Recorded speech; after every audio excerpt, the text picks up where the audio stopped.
Gulf War syndrome, also known as Gulf War illness, is a chronic multi-symptom disorder affecting returning military veterans and civilian workers of the 1990–91 Gulf War. A wide range of acute and chronic symptoms have been linked to it, including fatigue, muscle pain, cognitive problems, rashes and diarrhea. Approximately 250,000 of the 697,000 U.S. veterans who served in the 1991 Gulf War are afflicted with enduring chronic multi-symptom illness, a condition with serious consequences.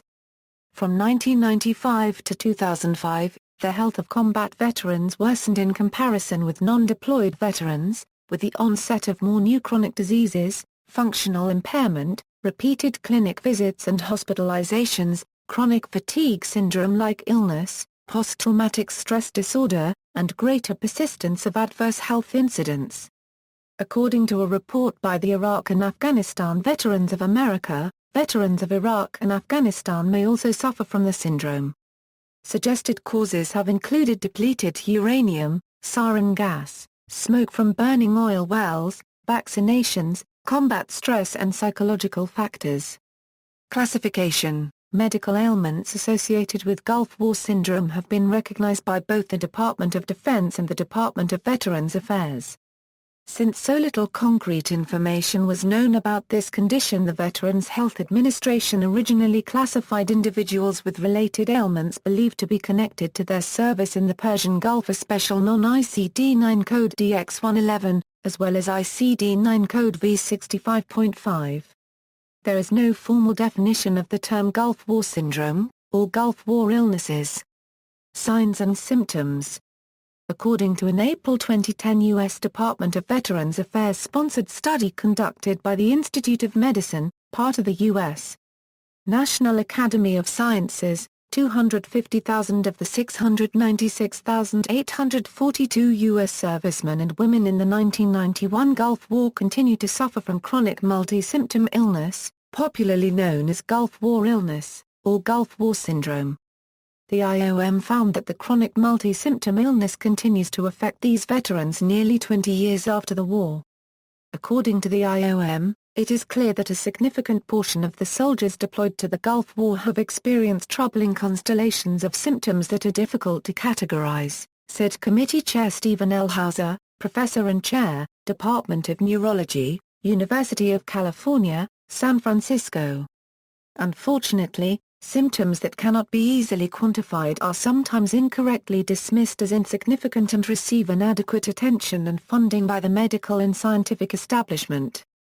Veterans who continue to suffer from these symptoms deserve the very best that modern science and medicine can offer to speed the development of effective treatments, cures, and we hope prevention. Our report suggests a path forward to accomplish this goal, and we believe that through a concerted national effort and rigorous scientific input, answers can be found. Questions still exist regarding why certain veterans showed, and still show, medically unexplained symptoms while others did not, why symptoms are diverse in some and specific in others, and why combat exposure is not consistently linked to having or not having symptoms.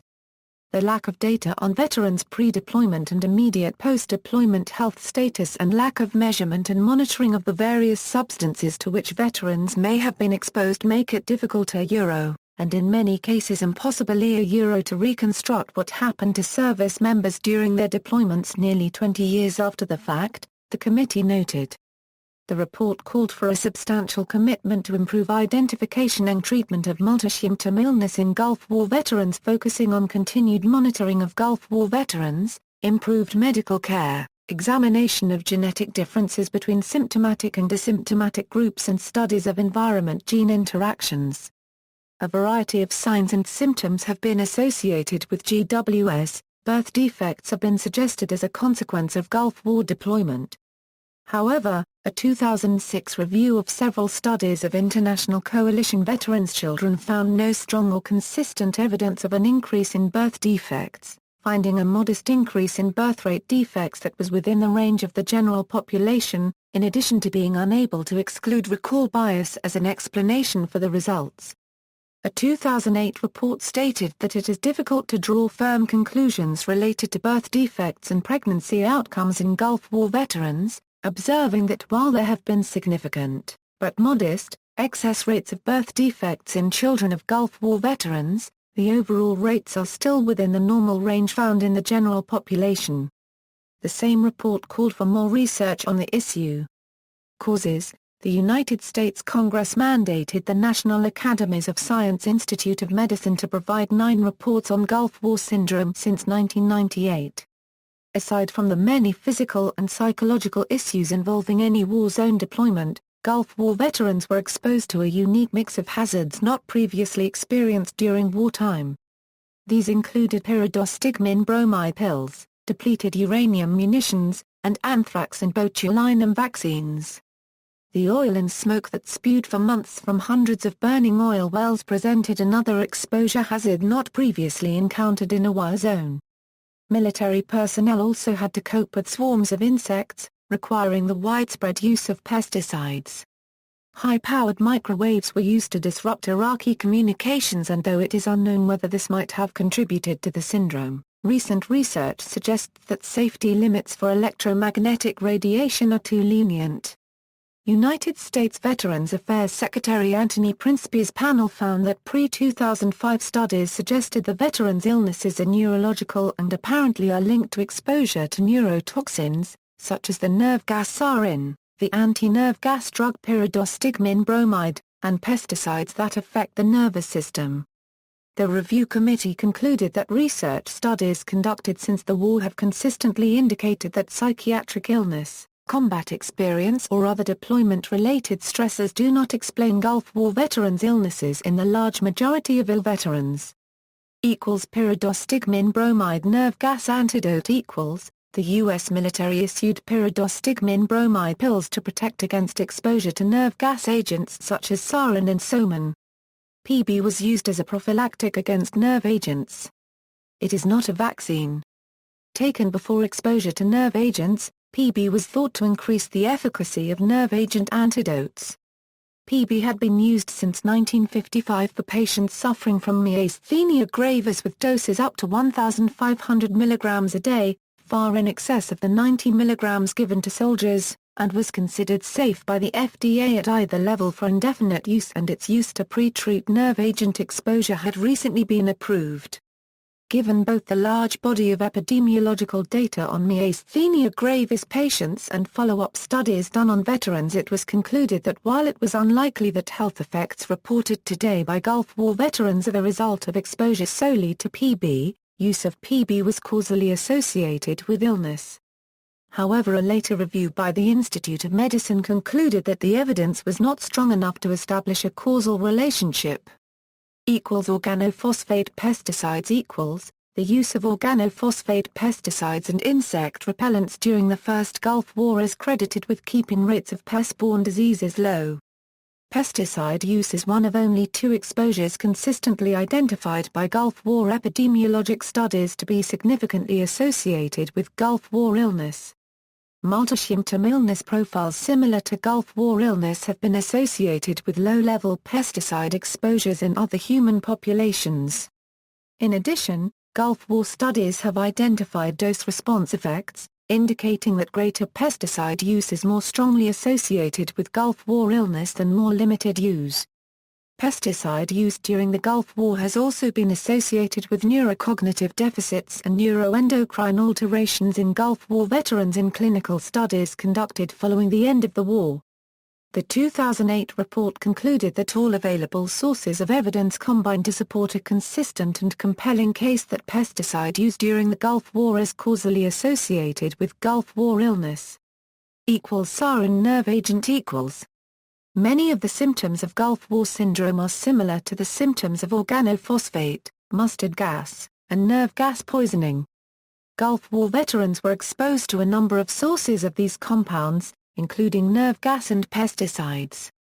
Chemical detection units from Czechoslovakia, France, and Britain confirmed chemical agents. French detection units detected chemical agents. Both Czech and French forces reported detections immediately to U.S. forces. U.S. forces detected, confirmed, and reported chemical agents. And U.S. soldiers were awarded medals for detecting chemical agents. The Rigel report said that chemical alarms went off 18,000 times during the Gulf War. After the air war started on January 16, 1991, coalition forces were chronically exposed to low but non-lethal levels of chemical and biological agents released primarily by direct Iraqi attack via missiles, rockets, artillery, or aircraft munitions and by fallout from Allied bombings of Iraqi chemical warfare munitions facilities. In 1997, the U.S. government released an unclassified report that stated, "The U.S. intelligence community has assessed that Iraq did not use chemical weapons during the Gulf War." However, based on a comprehensive review of intelligence information and relevant information made available by the United Nations Special Commission, we conclude that chemical warfare agent was released as a result of U.S. post-war demolition of rockets with chemical warheads in a bunker and a pit in an area known as Kamasai. Over 125,000 U.S. troops and 9,000 UK troops were exposed to nerve gas and mustard gas when the Iraqi depot in Kamasai was destroyed. Recent studies have confirmed earlier suspicions that exposure to sarin, in combination with other contaminants such as pesticides and PB, were related to reports of veteran illness. Estimates range from 100,000 to 300,000 individuals exposed to nerve agents. While there are suggestions low-level exposure to nerve agents may be responsible for GWS, 2008 RAC report states that evidence is inconsistent or limited in important ways. Chronic inflammation equals. The 2008 report on Gulf War illness and the health of Gulf War veterans suggested a possible link between GWS and chronic, non-specific inflammation of the central nervous system that cause pain, fatigue and memory issues, possibly due to pathologically persistent increases in cytokines, and suggested further research be conducted on this issue. Ruled out. Several potential causes of GWS have been ruled out, including depleted uranium, anthrax vaccine, fuels, solvents, sound and particulates, infectious diseases, and chemical agent-resistant coating. Oil well fires. During the war, many oil wells were set on fire in Kuwait by the retreating Iraqi army, and the smoke from those fires was inhaled by large numbers of soldiers, many of whom suffered acute pulmonary and other chronic effects, including asthma and bronchitis. However, firefighters who were assigned to the oil well fires and encountered the smoke, but who did not take part in combat, have not had GWI symptoms. The 2008 RAC report states that evidence, linking oil well fires to GWS is inconsistent or limited in important ways. Depleted uranium. Depleted uranium was widely used in tank kinetic energy penetrator and autocannon rounds for the first time ever during the Gulf War and has been suggested as a possible cause of Gulf War syndrome. A 2008 review by the U.S. Department of Veterans Affairs found no association between DU exposure and multi-symptom illness, concluding that exposure to DU munitions is not likely a primary cause of Gulf War illness. However, there are suggestions that long-term exposure to high doses of DU may cause other health problems unrelated to GWS. In the Balkans war zone, depleted uranium was also used. However, no GWS-like symptoms or illnesses have been identified. This is seen as evidence of DU munitions safety. While depleted uranium from shrapnel fragments has been shown to move into neurological tissues, this has not been linked to any adverse effects, and comparisons between veterans with embedded DU fragments and those without have not found any consistent differences. A group of veterans with high levels of uranium in their urine from embedded particles have been monitored for any adverse health effects of these particles dissolving, and no such effects have been identified. Anthrax vaccine. Iraq had loaded anthrax, botulinum toxin, and aflatoxin into missiles and artillery shells in preparing for the Gulf War, and these munitions were deployed to 4 locations in Iraq. During Operation Desert Storm, 41% of U.S. combat soldiers and 75% of UK combat soldiers were vaccinated against anthrax. Reactions included local skin irritation, some lasting for weeks or months. While the Food and Drug Administration approved the vaccine, it never went through large-scale clinical trials, unlike most other vaccines in the United States. While recent studies have demonstrated the vaccine is highly reactogenic and causes motor neuron death in mice, there is no clear evidence or epidemiological studies on Gulf War veterans linking the vaccine to Gulf War syndrome. Combining this with the lack of symptoms from current deployments of individuals who have received the vaccine led the Committee on Gulf War Veterans' Illnesses to conclude that the vaccine is not a likely cause of Gulf War illness for most ill veterans. Combat stress. Research studies conducted since the war have consistently indicated that psychiatric illness, combat experience or other deployment-related stressors do not explain Gulf War veterans' illnesses in the large majority of ill veterans, according to a U.S. Department of Veterans Affairs Review Committee. An April 2010 Institute of Medicine review found, the excess of unexplained medical symptoms reported by deployed, 1991, Gulf War veterans cannot be reliably ascribed to any known psychiatric disorder, although they also concluded that the constellation of unexplained symptoms associated with the Gulf War illness complex could result from interplay between both biological and psychological factors. Diagnosis. Multi-symptom illness is more prevalent in Gulf War veterans than veterans of previous conflicts, but the pattern of comorbidities is similar for actively deployed and non-deployed military personnel. Treatment. The Institute of Medicine reviewed the evidence for treatments for symptoms associated with Gulf War syndrome and related conditions. They concluded that selective serotonin reuptake inhibitors, serotonin norepinephrine reuptake inhibitors and cognitive behavioral therapy were most likely to be beneficial to patients. Epidemiologic research. Epidemiologic studies have been performed evaluating many suspected etiologic factors for Gulf War illness as seen in veteran populations. Below is a summary of epidemiologic studies of veterans displaying multi-symptom illness and their exposure to suspect conditions from the 2008 U.S. Veterans Administration report. A fuller understanding of immune function in ill Gulf War veterans is needed, particularly in veteran subgroups with different clinical characteristics and exposure histories. It is also important to determine the extent to which identified immune perturbations may be associated with altered neurological and endocrine processes that are associated with immune regulation. Very limited cancer data have been reported for U.S. Gulf War veterans in general, and no published research on cases occurring after 1999. Because of the extended latency periods associated with most cancers, it is important that cancer information be brought up to date and that cancer rates be assessed in Gulf War veterans on an ongoing basis. In addition, cancer rates should be evaluated in relation to identifiable exposure and location subgroups. Controversy. Similar syndromes have been seen as an after-effect of other conflicts, for example, shell shock after World War I, and post-traumatic stress disorder after the Vietnam War. A review of the medical records of 15,000 American Civil War soldiers showed that those who lost at least 5% of their company had a 51% increased risk of later development of cardiac, gastrointestinal, or nervous disease. A November 1996 article in the New England Journal of Medicine found no difference in death rates, hospitalization rates or self-reported symptoms between Persian Gulf veterans and non-Persian Gulf veterans. This article was a compilation of dozens of individual studies involving tens of thousands of veterans. The study did find a statistically significant elevation in the number of traffic accidents suffered by Gulf War veterans. An April 1998 article in Emerging Infectious Diseases similarly found no increased rate of hospitalization and better health overall for veterans of the Persian Gulf War in comparison to those who stayed home.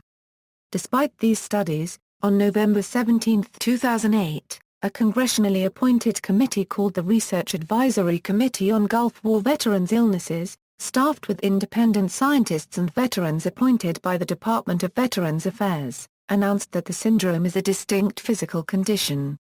The committee recommended that Congress increase funding for research on Gulf War veterans' health to at least $60 million per year.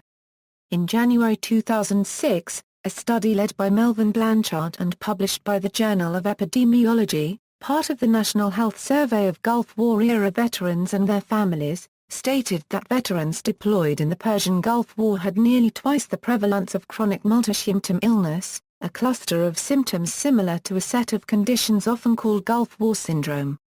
In March 2013, a hearing was held before the Subcommittee on Oversight and Investigations of the Committee on Veterans Unregistered Trademark Affairs, U.S. House of Representatives, to determine not whether Gulf War illness exists, but rather how it is identified, diagnosed and treated, and how the tools put in place to aid these efforts have been used. Related legislation. On March 14, 2014, Representative Mike Coffman introduced the Gulf War Health Research Reform Act of 2014 into the United States House of Representatives. The bill would alter the relationship between the Research Advisory Committee on Gulf War Illnesses and the United States Department of Veterans Affairs. The bill would make the RAC an independent organization within the VA, require that a majority of the RAC's members be appointed by Congress instead of the VA, and state that the RAC can release its reports without needing prior approval from the Secretary of Veterans Affairs. The RAC is responsible for investigating Gulf War syndrome, a chronic multi-symptom disorder affecting returning military veterans and civilian workers of the Gulf War. In the year prior to the consideration of this bill, the VA and the RAC were at odds with one another. The VA replaced all but one of the members of the RAC, removed some of their supervisory tasks, tried to influence the board to decide that stress, rather than biology, was the cause of Gulf War syndrome, and told the RAC that it could not publish reports without permission. The RAC was originally created in 1997, after Congress decided that the VA's research into the issue was flawed, and focused on psychological causes, while mostly ignoring biological ones. See also, organophosphate-induced delayed neuropathy, environmental issues with war. Michael Donnelly, a leading activist for sufferers of Gulf War syndrome, who died in 2005 of Lou Gehrig's disease. In popular culture, The X-Files, 1990's The Black Oil TV series plot device, is a subterranean oil that is believed to be an alien disease-causing agent, evoking the hypothesis that the Gulf War syndrome was caused by the Kuwaiti oil. In particular, the 2001 Vernon episode includes the suggestion that the black oil contagion could be dispersed by an oil rig fire. NCIS Season 6 episode Toxic dealt with a disease purportedly affecting veterans of the Afghanistan and Iraq wars related to the Gulf War syndrome. The 1998 video game Metal Gear Solid posits that the Gulf War syndrome was caused by secret gene therapy experiments using soldier genes identified in the Human Genome Project. References. External links: Gulf War syndrome at DMOZ.